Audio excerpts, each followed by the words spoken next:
1400 years ago, armies of nomads swept out of the Arabian desert and conquered half the world. Today, their descendants tell an extraordinary story.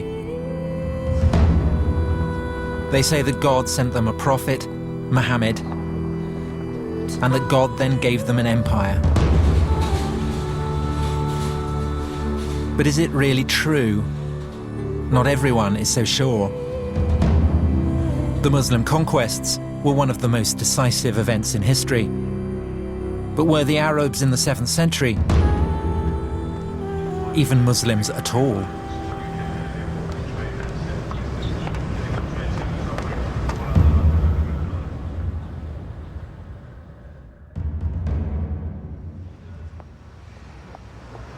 My name's Tom Holland. I'm a historian. I write about ancient empires, so Persian, Greek, Roman empires. And now I want to write about the most influential of all the ancient empires, the empire founded by the Arabs in the 7th century, the empire that gave us Islam. I thought that it would be a relatively simple matter. It's been said that Islam was born in the full light of history. But when I began on the project, I discovered that that wasn't actually the case at all. When it comes to Islam's beginnings, there is no full light of history, only a kind of darkness. And when you start looking, everything seems up for grabs. From the beginning, I felt like I was being sucked into a black hole.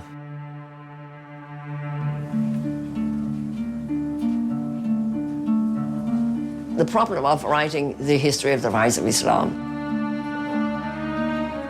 is that we have absence of evidence, and we have nothing on which to tell a story.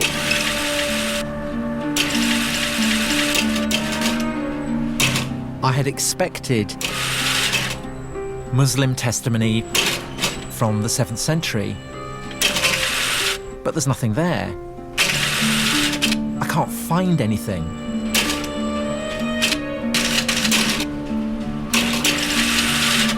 There's a problem here. You're delving into the origins of Muslims' deepest beliefs, but where is the historical evidence? Sometimes the belief of the believer and the understanding of the scholar cannot be squared. It's a choice between doing history and not doing history. And so I do the history even though it may hurt people. You have to say things that believers don't say, things that sometimes shock believers, things that sometimes make them very angry.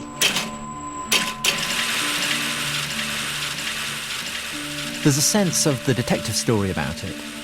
Why do most of the clues seem to be missing? When the Romans conquered the Middle East, they left behind all kinds of evidence, histories, inscriptions, coins. But with the Muslim conquest, silence. What can we actually say about Muhammad?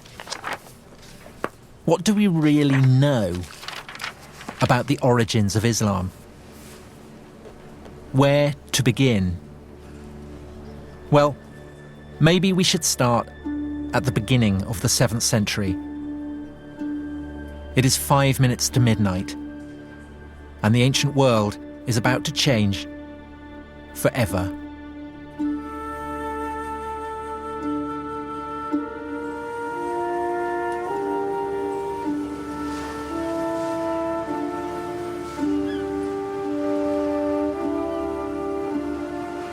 This is Istanbul. In 632, it was Constantinople. For 300 years, the capital city of the Roman Empire. A Christian city at the heart of a Christian world.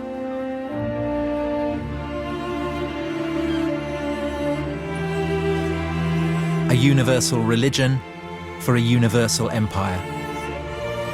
That was the Roman recipe for power. An idea fully appreciated by the Muslims when, almost 1,000 years later, they conquered the city and turned the largest cathedral in Christendom into a mosque. We know how and when the Romans became Christian because contemporaries tell us all about it. But what we don't know is how the Arabs became Muslim. Take a journey into the past, and you can't be certain where it's going to end. History is like a labyrinth. Once you're inside, who knows where it may lead?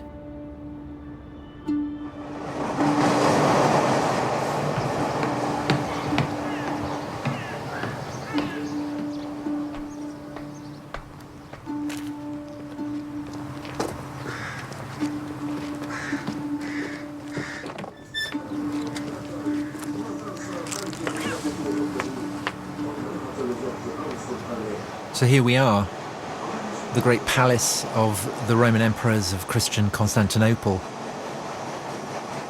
Odd to think that at the start of the 7th century, when Muhammad was still alive, this was pretty much the centre of the world. There's one awful poetry about the fact that all you've got here is splintered firewood. Because what this is something that's been smashed to smithereens, and what it preserves just the faintest trace of is what was at the time the hub of the greatest power on the face of the earth. So this is the White House, it's where the emperor lives, it's the Pentagon, it's the heart of the defense establishment, it's the Supreme Court, it's where laws are drawn up and made and issued, all in this one place that dominates Constantinople, the city of Constantine, the first Christian empire, the greatest city in the world. And now it's all gone. And it's in some bloke's garden. You've got the road on one side, you've got the train on the other. And the only thing to be seen is a cat.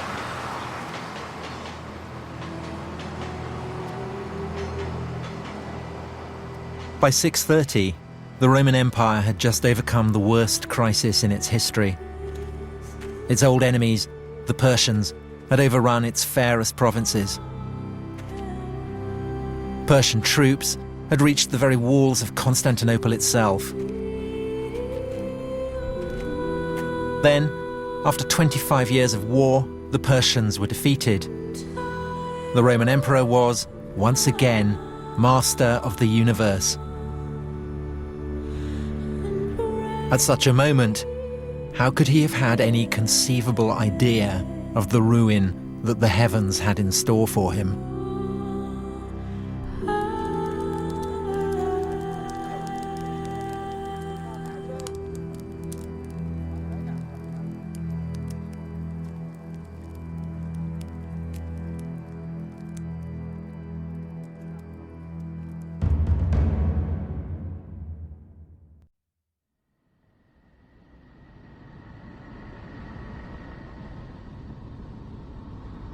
Professor, can someone like myself, who is not a Muslim and who does not believe that God spoke to Muhammad, ever hope to fathom the truth of the origins of Islam?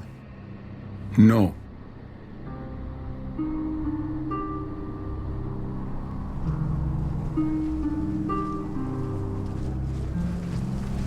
العرب نعم الرسول عليه الصلاة والسلام كان عربيا. Bedouin, the face of the Arab conquest. The shock troops who, in the 7th century, swept out of Arabia and forged a colossal empire spanning half the world. And here in the desert, no one doubts that the conquerors were indeed Muslim. تركوا كل الدنيا ما فكروا في التجارة ما فكروا في الحياة ما فكروا في أبناء فكانوا يفكروا أني أقتتل أو أن أموت في نص الطريق أو أموت ضيعة أو جوعا أو شيء. لا كانوا يفكروا في هذا لا في نجاح الإسلام. Everything was for Islam. That's what they say today. The victories, the conquest, the empire. But how do we know Islam even existed back then? ثبت الدين وثبت كل شيء والحمد لله احنا ماشيين على سنة عشر على سنة الرسول. المسلمين هذه كلها من ذرية. يعني هذه احنا من ذرية الناس والله.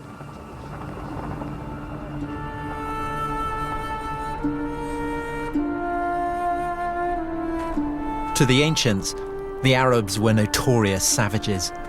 Of all the peoples of the earth, the most despised and insignificant.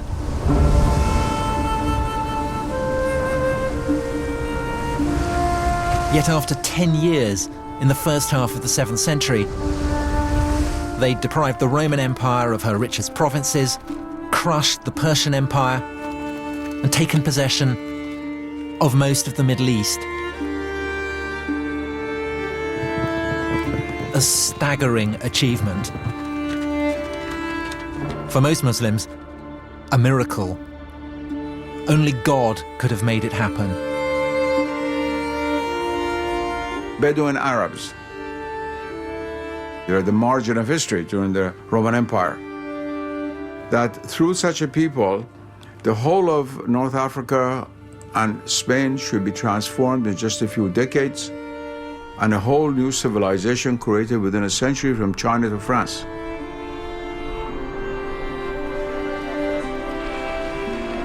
And this is a historical fact. And it all began, the story goes, when a merchant named Muhammad in a mountain cave heard something as terrifying as it was awesome, the voice of an angel. O Muhammad, thou art the apostle of God.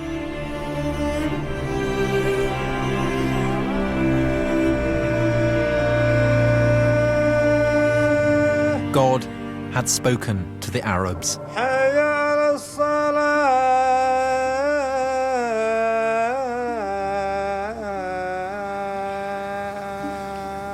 Allahu Akbar.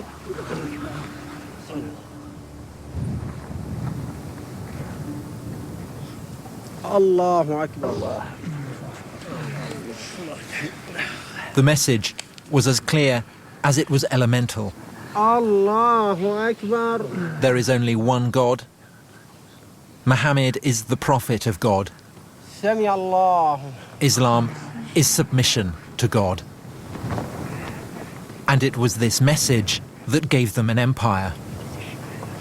Or was it? Allahu Akbar.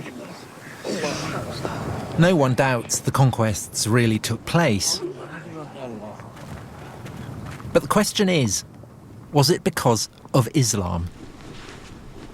If you were a Christian or a Jew or follow of another religion for whom a similar reality exists, it'd be easier to make a jump. There's a very famous Arabic proverb which says, not being able to know something is no proof that it doesn't exist. But making that jump, taking a leap of faith, isn't as easy as it sounds.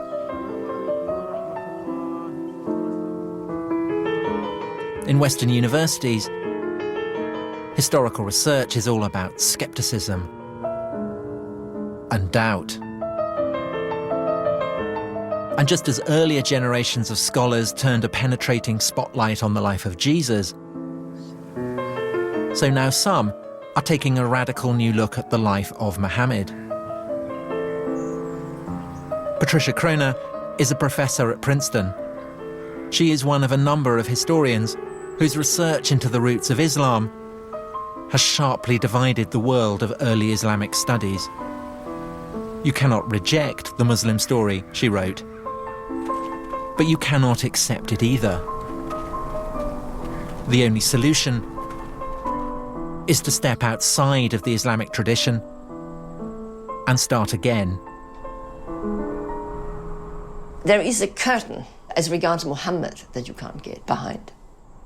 What do we know about him and his life? Well, We know that he existed. We know that he was active somewhere in Arabia. We know that he's associated with the book, the Quran. He was the one who uttered it. But it doesn't get us to what actually happened, which is what, of course, a historian would like to reconstruct. We have absence of evidence. We have the Quran, and you can't tell the story of the basis of the Quran.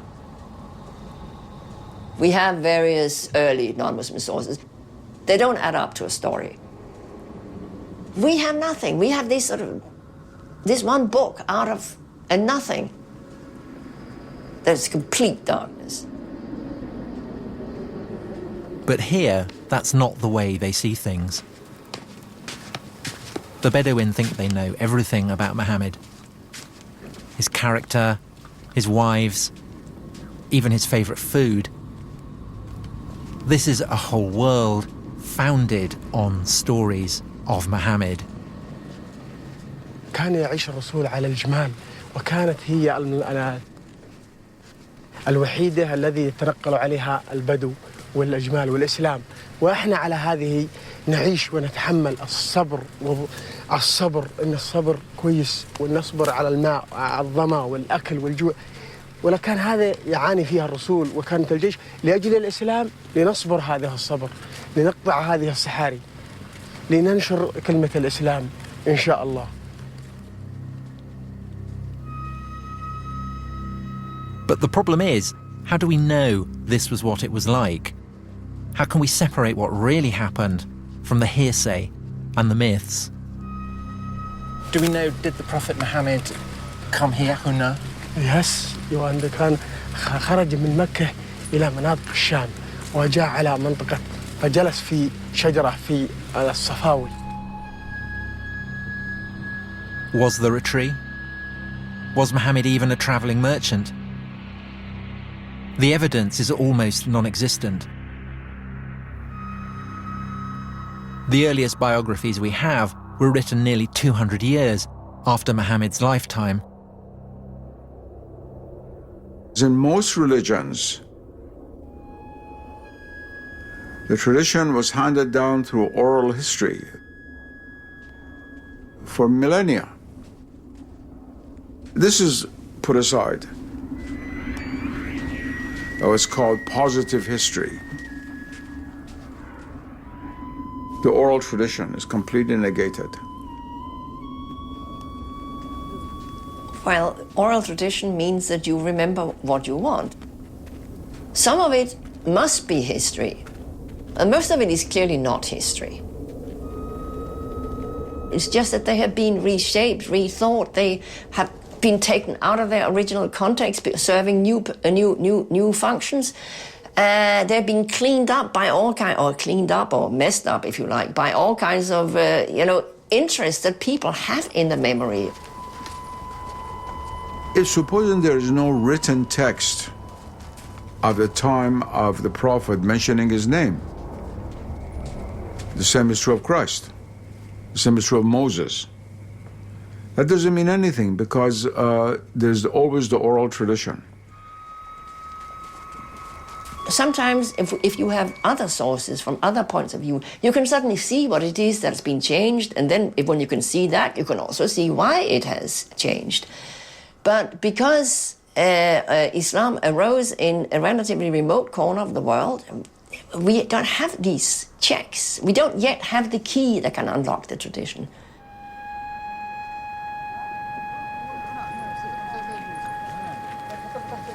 I came here to get close to the tradition. And when you're here, you can feel its weight. It's in the air. It's palpable.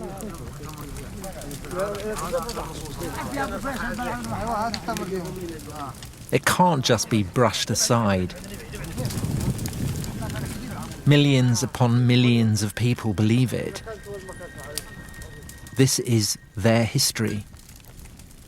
An entire moral universe has been built around the stories told of Muhammad. هذا أيام الجاهلية قبل الإسلام. كان الواحد يوم تجيه بنت خوفا يا تعمل عيبة وكذا إلى آخره يذبحها، لأنها عار، يجيب لها عار ويجيب لها منتقد بين البشر. فيجيب البنت ويدفنها ويحيى، بعد ما يدفنها ويحيى صح. عمر بن الخطاب له بنت وجابها وده يدفنها، حفر لها وده يدفنها، جاء الرمل على شاربة من هون، جابت بيدها قامت تقول بالرمل كذا مشي عن وشي، حفر لها ودملها. جاء سيدنا محمد صلى الله عليه وسلم أوقف كل الأعمال هذه.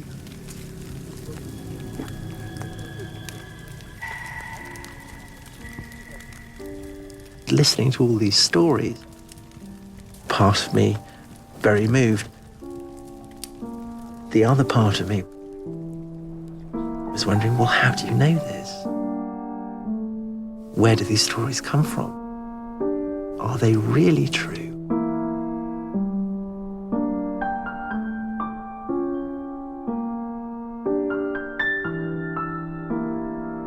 Gradually in the West,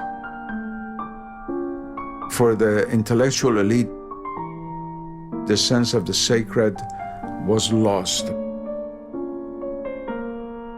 Tribal person in Africa or in the Amazon has a natural sense of the sacred, whereas a graduate student at Oxford probably doesn't.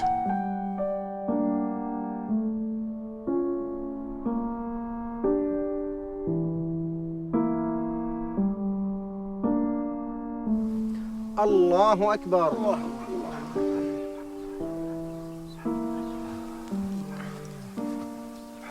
سمع الله من حمده. ربنا لك الحمد.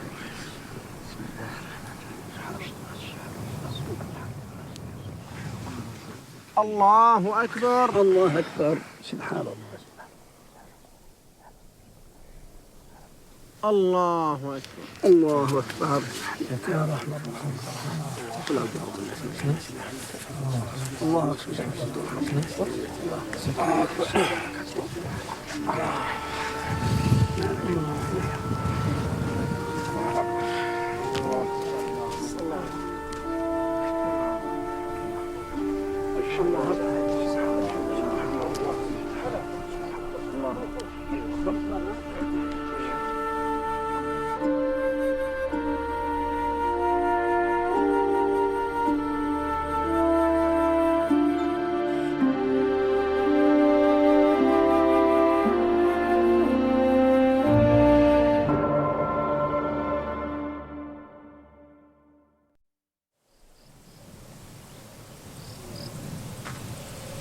In some places, you have to be careful where you tread.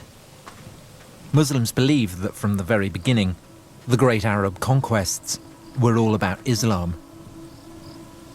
But in the 7th century, you can barely find a new religion called Islam anywhere in the historical record. And that's why I've come here. This is Jerusalem. They've been building walls here for a long time.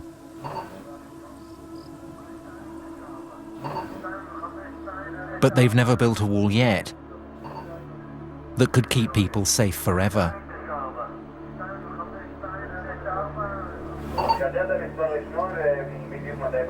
Historically, the capital city of God has always been one of the world's most conquerable places.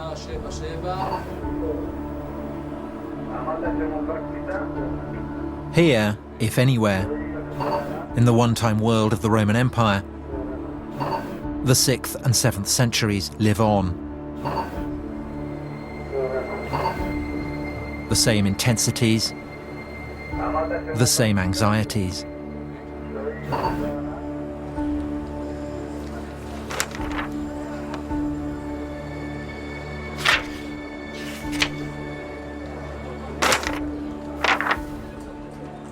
For thousands of years, Jerusalem had been shaped and mapped by the religions of its rulers.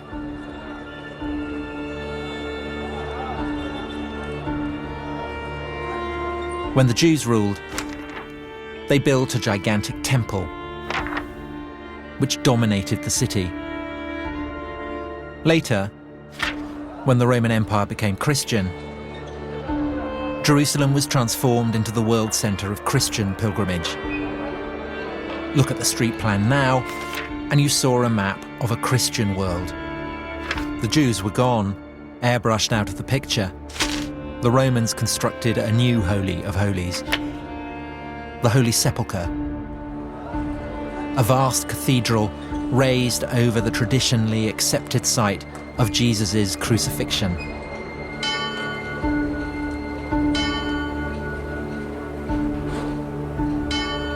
That was how God and empire worked. The Roman Empire believed in God, and God believed in the Roman Empire.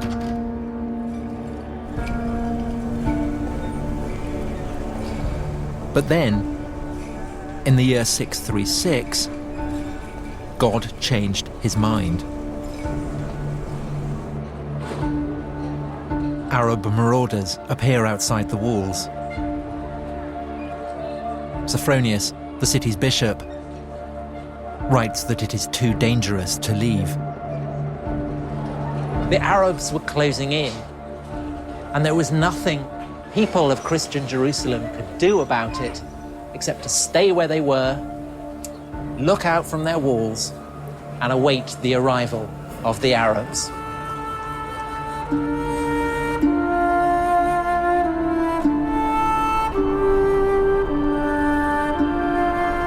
And out of the desert they came, and they had become irresistible. In 636, they beat a Roman army at Yarmouk. Soon after, they beat a Persian army at Qadisiyah. Both empires too weak after their own long wars to resist the Arabs. They marched into the richest provinces of the defeated empires. And less than 5 years after the death of Muhammad, they set their eyes upon the Promised Land. The land flowing with milk and honey, the land that God had promised to the Jews. Now, the Arabs had come to claim that birthright for themselves.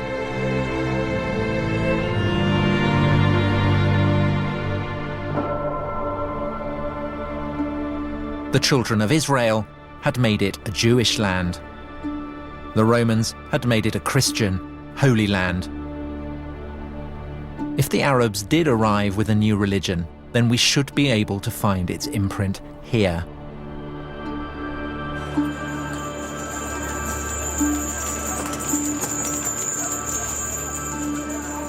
Contemporary Christian sources confirm that late in the 630s, the Arabs took over Jerusalem by peaceful negotiation.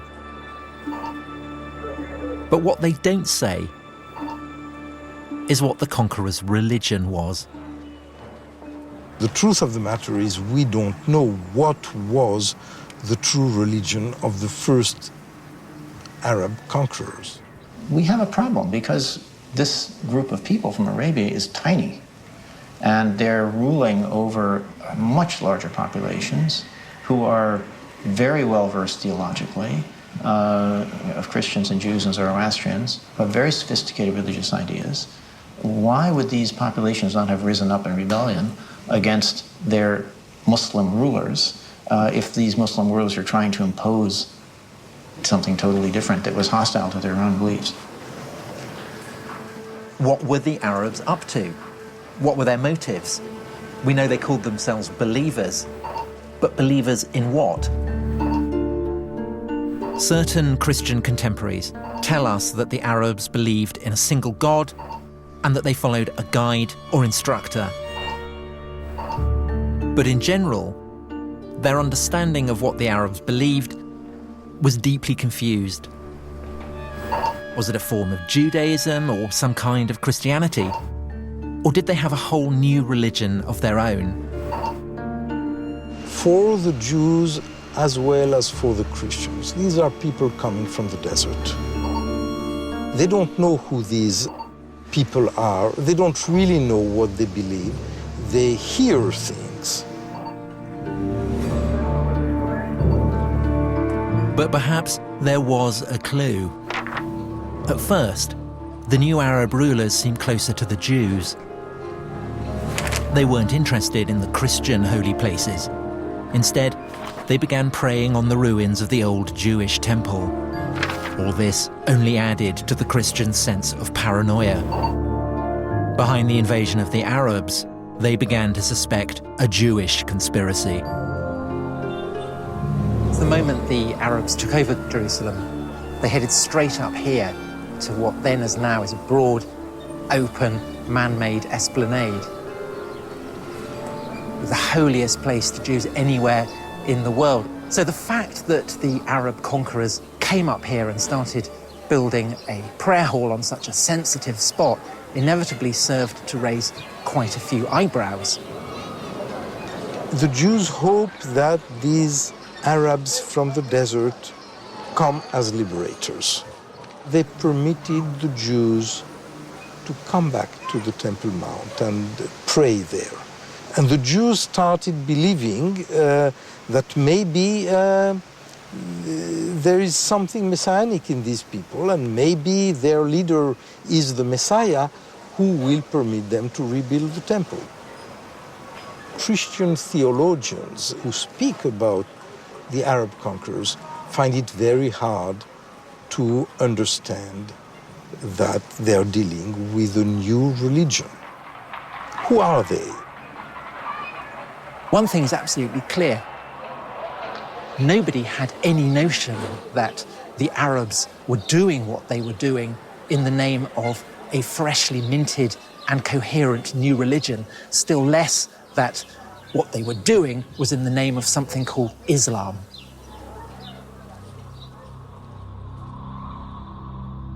So did Islam even exist in those early years after Muhammad?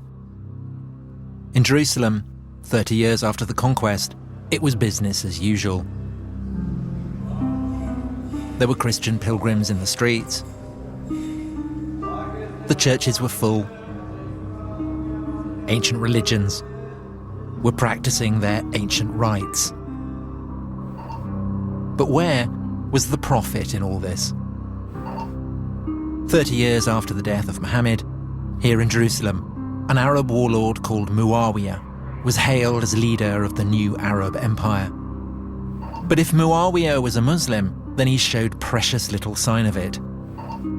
The astonishing thing is that nowhere, not on his inscriptions, not on his coins, not on any of his documents, is there so much as a single mention of Muhammad.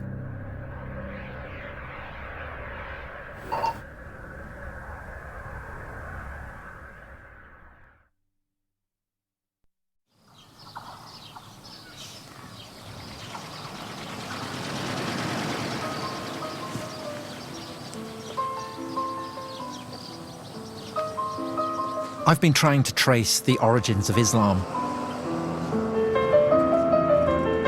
But it's a bigger mystery than I'd ever imagined.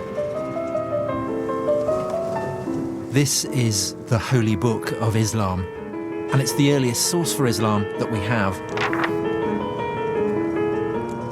Find out where the Quran was composed, and you find out where Muhammad was operating, and then you get a picture of where Islam might have begun. In the Quran, it tells Muhammad to follow the path trod by Abraham. Maybe that's the place to start looking.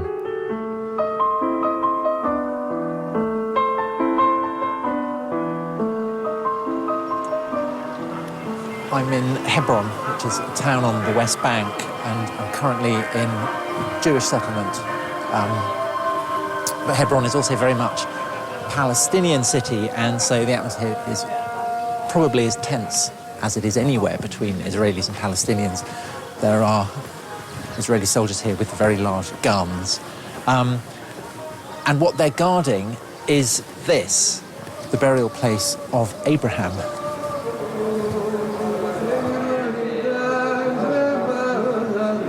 Abraham, through the line of his son Isaac, was the father of the Jews. When everyone else was still pagan, Abraham worshipped the one true God. And for this, God rewarded him and his descendants with the promised land, part of which today goes by the name of Israel. This is the tomb of Abraham. And the reason that the soldiers are here is that these are not the only people who regard him as their ancestor. And they're not the only people who believe that God gave them the promised land. On the other side of the grill are Muslims, and they tell a different story.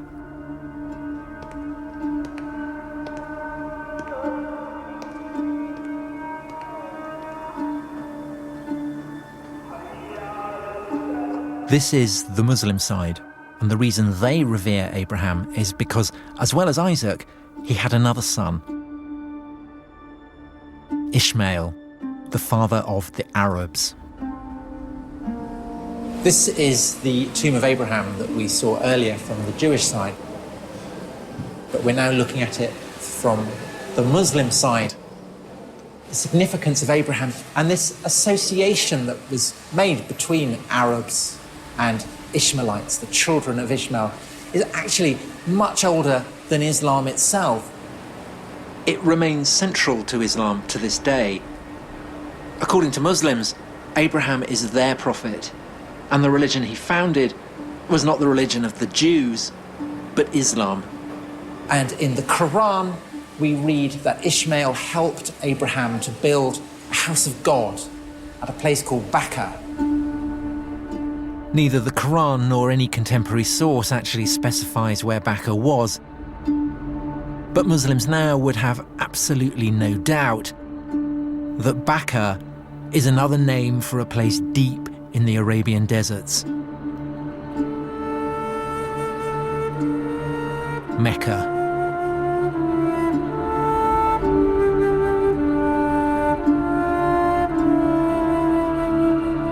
The holiest city in Islam, the birthplace of Muhammad. This is the largest mosque in the world. At its center, the Kaaba, the house of God, first built by Abraham and his son Ishmael, on foundations laid by the first man, Adam. It is older and holier than anywhere else in the world. It was in the hills above the city that Muhammad received the first of his revelations from God. These revelations would form the holy book of Islam, the Quran, the very word of God. Mecca is where Muslims believe everything began. The crossroads of faith and history. Surely here then, you would think, we could find solid evidence for Islam's beginnings.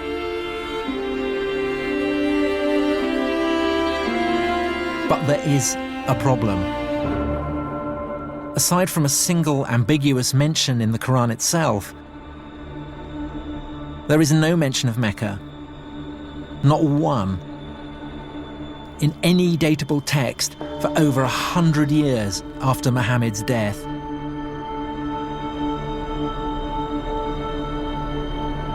How can we know that Muhammad does come from Mecca? We can't. But on the other hand, if he doesn't come from there, you have to come up with a plausible alternative for where he might have come from, and why would you want to take that on? Why take it on? Well, it's what historians do. If things don't fit, you try something else that might fit.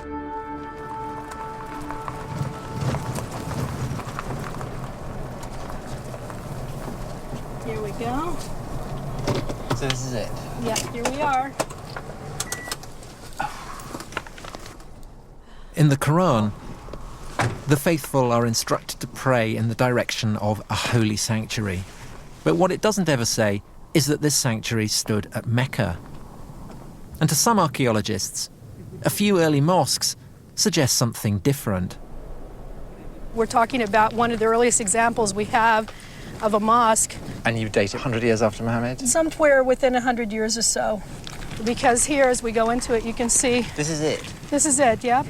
This is the mosque? This is the mosque. And what what you can see here, we have an apse which is not facing Mecca. It's not facing the south. It's actually facing towards the east, towards the sun rising. This is an example of the time before the direction had actually been preferred towards Mecca. So the implication of that is that at this early stage of Islam, the focus of prayer has not yet been absolutely fixed. The direction of prayer had not been well established yet. So it's a bit like the concrete hasn't yet set. It's there, you can still play with it, you can still fiddle around with it, you can experiment with it. Very much so. Mm-hmm. Yeah. Wow. Not a decisive clue, perhaps. But it is suggestive that even though there are no Muslim sources, there are reports from Christian writers of the time that the Arab conquerors bowed their heads in prayer not in the direction of Mecca, but in a quite different direction. Somewhere further north.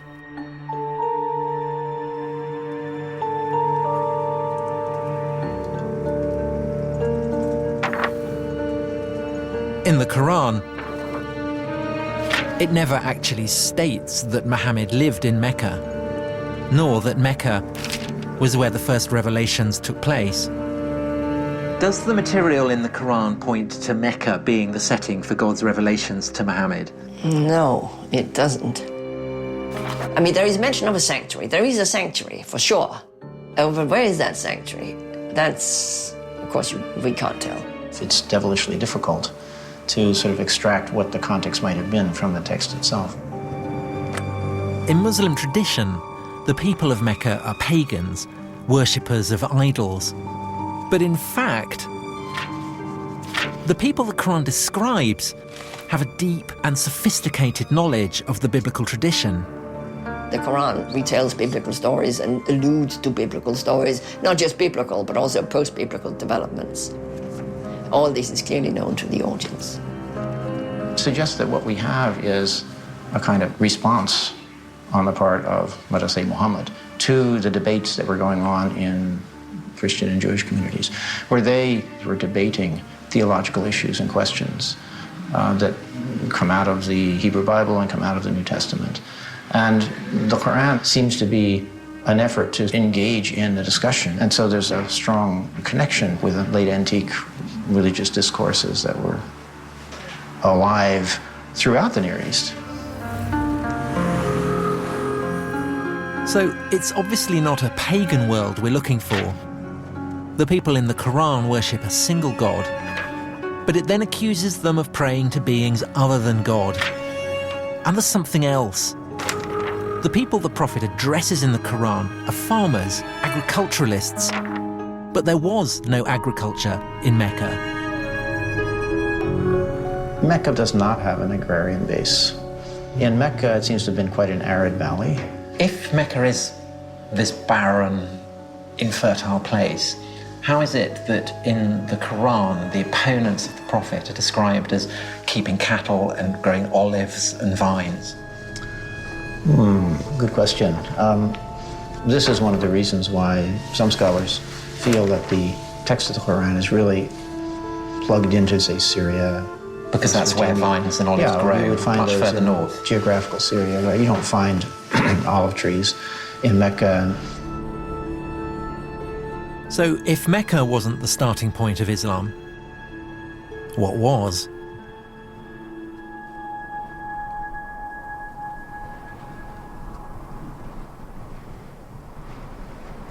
If you're following the clues in the Quran itself,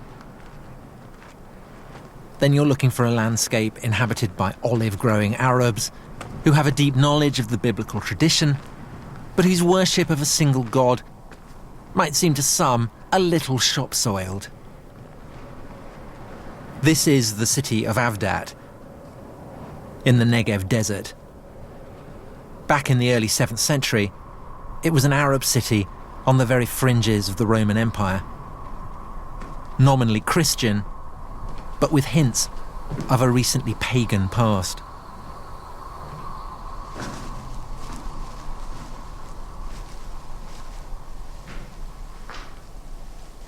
There can be no doubt that this is a Christian place of worship. There are 2 crosses on the ceiling, but there's also something very interesting in the corner, which is a bull complete with horns, and the bull is an image that very probably is drawn from much older native Arab pagan traditions. That doesn't mean that the Christians who built this were themselves pagan, but it does mean, I think, that they are giving their monotheism, their belief in a single god, a little bit of pagan colour. And that essentially is the crime that Muhammad in the Quran seems to be accusing his opponents of. But Avdat had more than the right religious complexion. It also had agriculture and olives. In the lifetime of Muhammad, all this would have been green. It would have been agricultural fields as far as the eye can see. Archaeology leaves no doubt that there was a sophisticated irrigation system here that really did make the desert bloom. And so while that doesn't mean that this Avdat is the actual spot where the Quran was composed, it does imply, I think, that the region as a whole seems to fit the wider context of the Quran better than somewhere much further south, in the arid region of Mecca.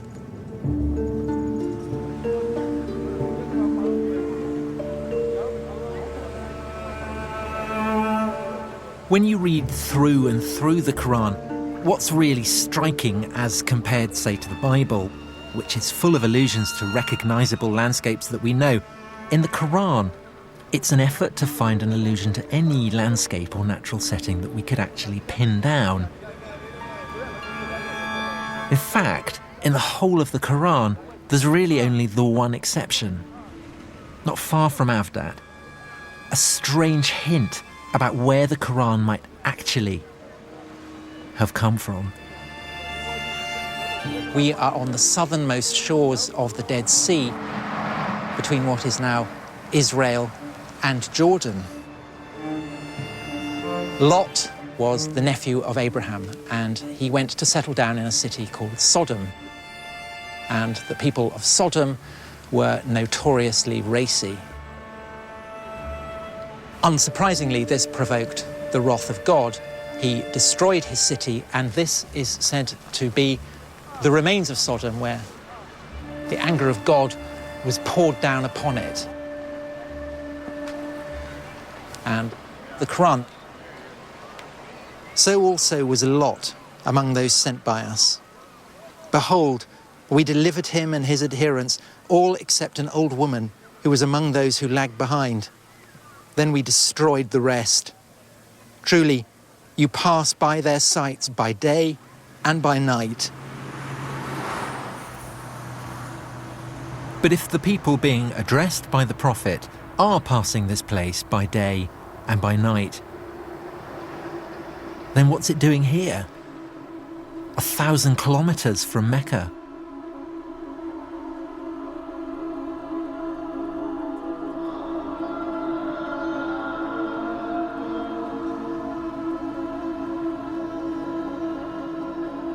In terms of someone who is looking for clues,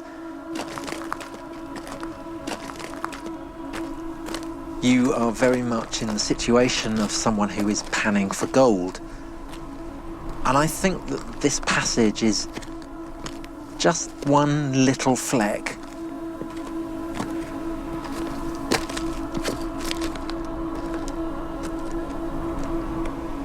I mean, there is one possibility, of course, which is that this one fragment originated in this neighborhood.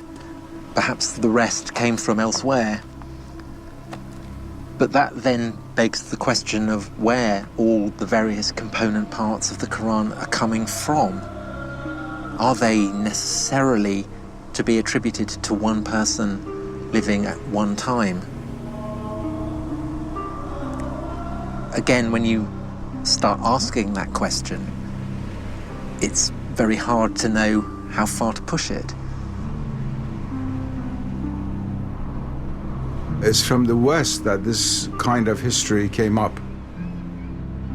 That is, reason is the ultimate decider and judge of the truth. But what I'm saying is that those are not going to really give you the reason that is logically satisfying.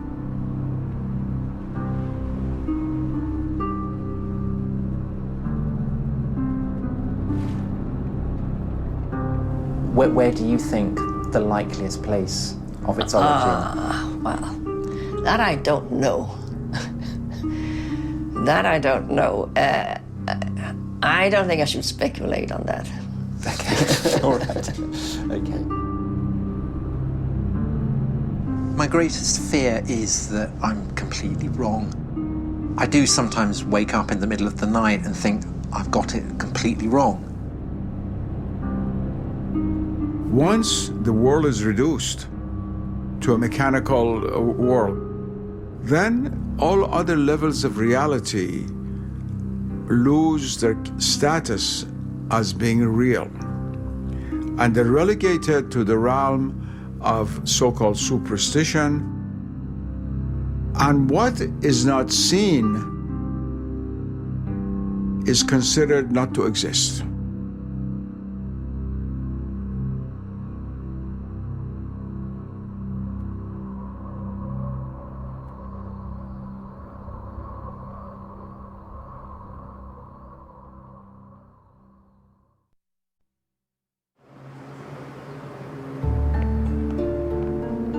Trying to track the origins of Islam has been like chasing a mirage.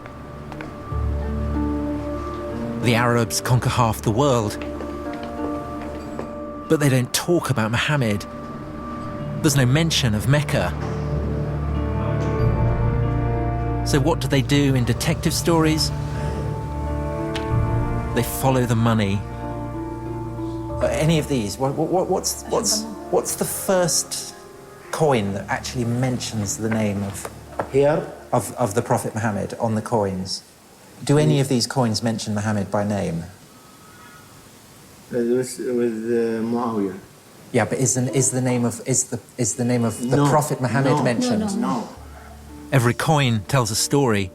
Every inscription conveys an idea of power. But sometimes what's not on the coin can be just as significant as what is. It would be nice to see the earliest coin that mentions Muhammad. The earliest coin that has Muhammad's has the name of Muhammad. They don't have it, but because it's odd that we're 60 years on from the death of Muhammad and no mention of Muhammad. For nearly 60 years, the rulers of the Arab Empire didn't put Muhammad on their coins, and then they did. Maybe 60 years was what they needed to work out what the story really was. Maybe the issue isn't why Muhammad was not on the coinage at the beginning, but how he got there in the end. What if I've been asking the wrong question?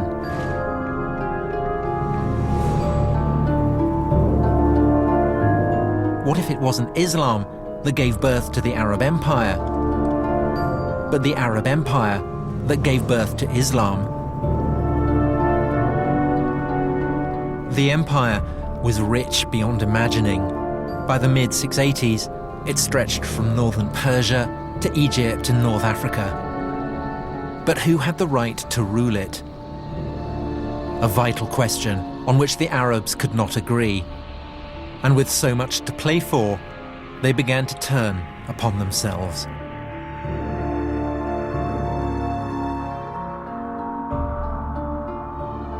It's 680. 50 years on from the death of Muhammad. A deadly spiral of rebellion and civil war is threatening the Arab Empire with implosion. And from deep within the Arabian desert, a new claimant to the empire emerges. His name, Abdullah ibn al-Zubayr. And Ibn al-Zubayr is going to change the game. What I've got here is the coin that I was looking for in the Coin Museum, and it's stamped quite literally with the genius of Ibn al-Zubayr. It was struck in 685, 686, so that's more than half a century after the death of Muhammad. And it bears a novel and fateful slogan: in the name of God, Muhammad is the prophet of God. And so here, at last, emerging from out of the black hole, we get a mention of a Muhammad who is a prophet. And this is the first time we have it on any inscription, any surviving document. Ibn al-Zubayr had essentially realized what Constantine, the first Christian Roman emperor, had realized long before him, that it was no good the lord of an earthly empire laying claim to the favor of God unless he could absolutely demonstrate the cast iron basis on which he was making that claim. And Constantine, in his attempt to obtain that sanction, had turned to the Christian church. But Ibn al-Zubayr turns to the figure of Muhammad. Now, as it happens, Ibn al-Zubayr loses the civil war. He is defeated by a rival warlord who lays claim to the empire of the Arabs. But the discovery that the name of Muhammad can be used to buttress earthly power, that is not forgotten.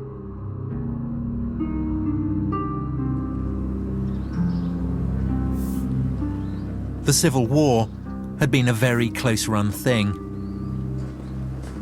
And the victorious warlord, Abd al-Malik, had no intention of ever again allowing Muhammad's legacy to fall into the hands of a dangerous rival.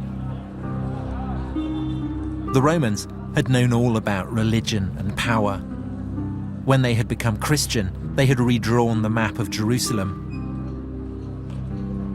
Now, Abd al-Malik set about fashioning a holy city of his own.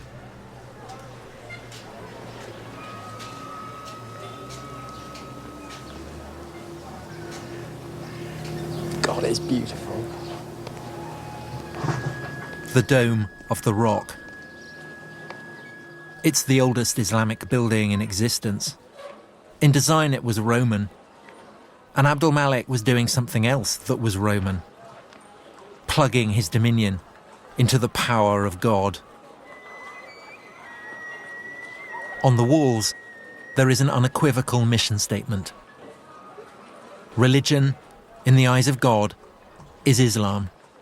There are mentions of Muhammad, quotations from the Quran. At last, something that we can recognize unmistakably as a new religion. There's a sense here of something new coming into being.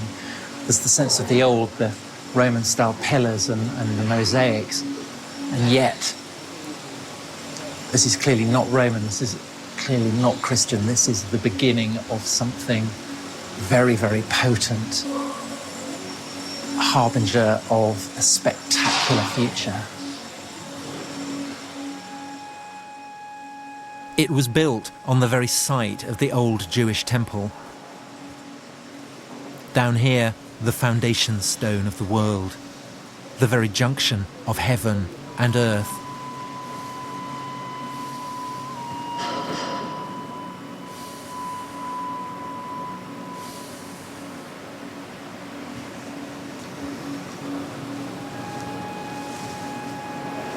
This is quite possibly one of the most awesome places on the entire planet. It is deeply, deeply holy, not to one, but to two great religions. It's the place where Jews believe God inhabits on earth, the Holy of Holies, the Shekinah.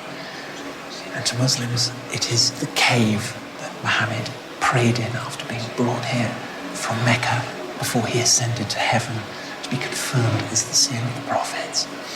So, in religious terms, this is like a sort of nuclear reactor, firing out isotopes and power.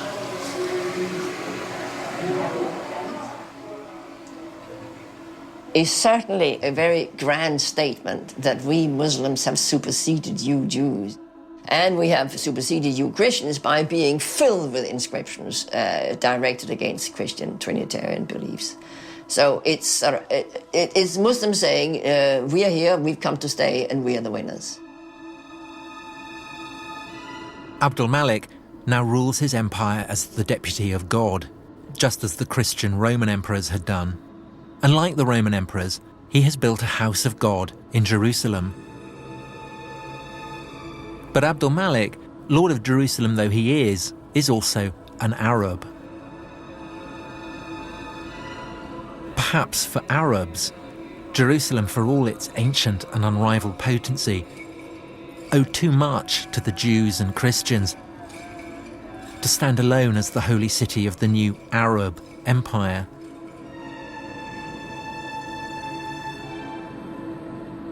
A poet at Abdul Malik's court describes him as the lord of two houses sacred to God, one in Jerusalem and one, well, he doesn't say where it is. And for 100 years after the death of Muhammad, no one says where it is.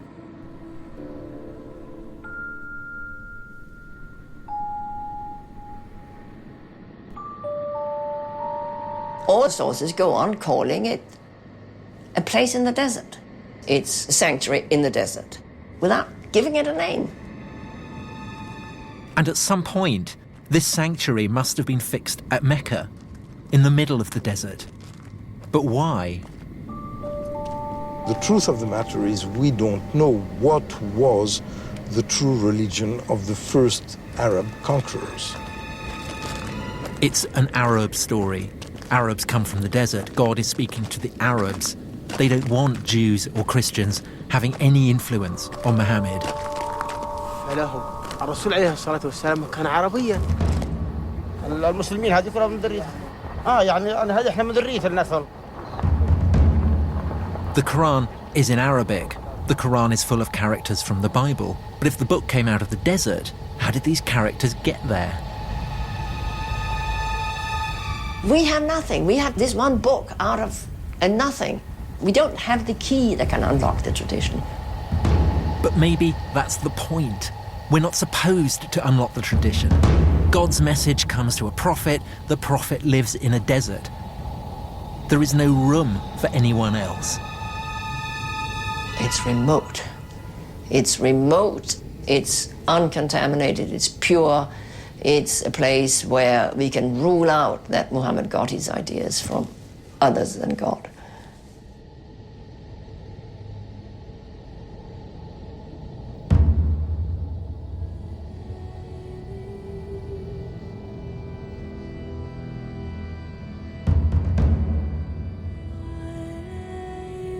It's interesting that this rationalistic history is very weak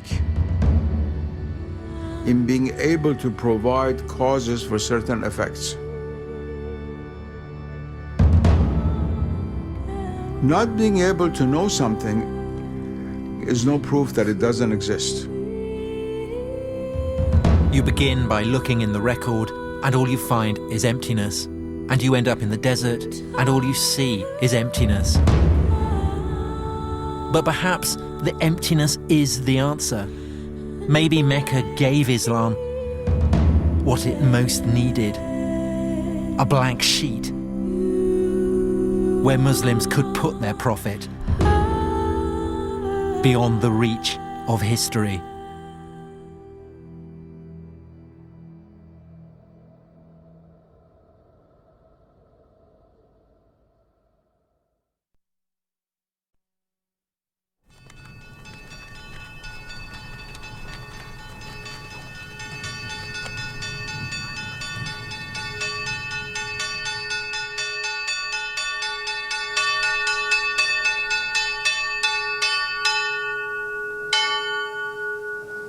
Professor, do you think that what I am doing is complicit with the brute fact of Western imperialism, Western hegemony? No, not necessarily.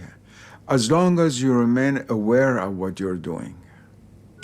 If you come as a Western scholar or historian, and in all honesty, present what your worldview is, and let's say when I look at the Islamic world from this paradigm, this is what I see, and bring out why this is different from how Muslims see themselves, that I think is a very honest effort, and is a good effort. But if you try to act as a doctor to a child, take this medicine, is good for you, you don't know, you're eating the wrong thing, this is how it should be, that's where the problem begins. And the Muslim world is not going to accept that. The days when the British would bring scholars from England to teach Indians how to be Hindus and Muslims is finished. It's finished. It's true, before I began, I did have preconceptions. I was brought up a Christian, but I was also brought up in an environment that questions everything. Studying ancient history is a process of paint stripping, tearing away stories that you want to believe the literal truth of. This is supposed to be Mount Sinai, where Moses saw the burning bush, where God gave him the 10 Commandments. But there's no historical evidence for any of this. Christian monastery, Roman fortifications, the old partnership, God and empire. Between them, they turned this place into Sinai. In my heart, I want to believe it, but my head won't let me. We believed that there was a living tradition kept by the people here, that this is where God had revealed himself in an extraordinary way. How much would it matter if it turned out that this wasn't the place where Moses had received the 10 Commandments? But the spiritual encounter with God is more important. The reality is there, even if your eyes aren't open to see things in actuality. God is always present, but you're not aware of his presence. Ultimately, the city of God matters more than the city of man. Yes.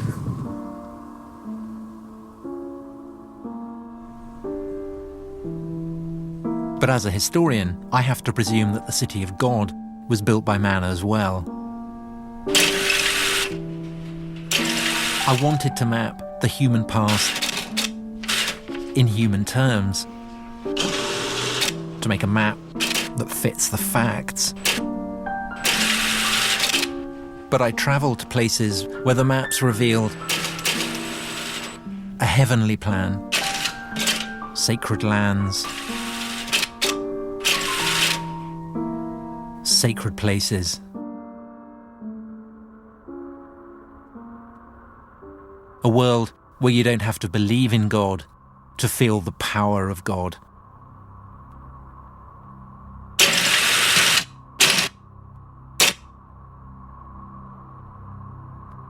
This is the Promised Land. Some call it Israel, some call it Palestine. A land where Muslims, Christians, and Jews still fight over the story of a promise made by God to Abraham thousands of years ago. Was there really a promise? It's not for the historian to say.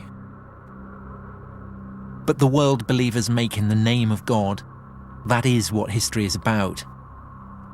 Even today, more people die for visions of heaven than they ever do for historical facts.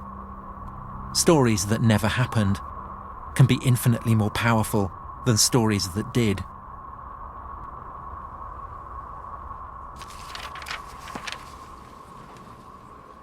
I set out to write the story of the beginnings of Islam. If you're a Muslim, then there's no problem. Everything is explained by God. But I'm not a Muslim. And I don't think that civilizations appear like lightning from a clear blue sky. What I think now is that Islam emerged from a whole range of circumstances. From the religions and the empires and the convulsions of the world that witnessed its birth.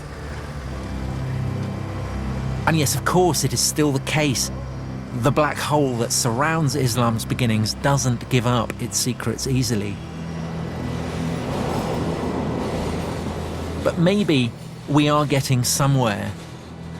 The search for the historical Muhammad, for the origins of the Quran, for the whereabouts of the first sanctuary, for the way Islam evolved out of the Arab Empire. These are pieces of a whole new story.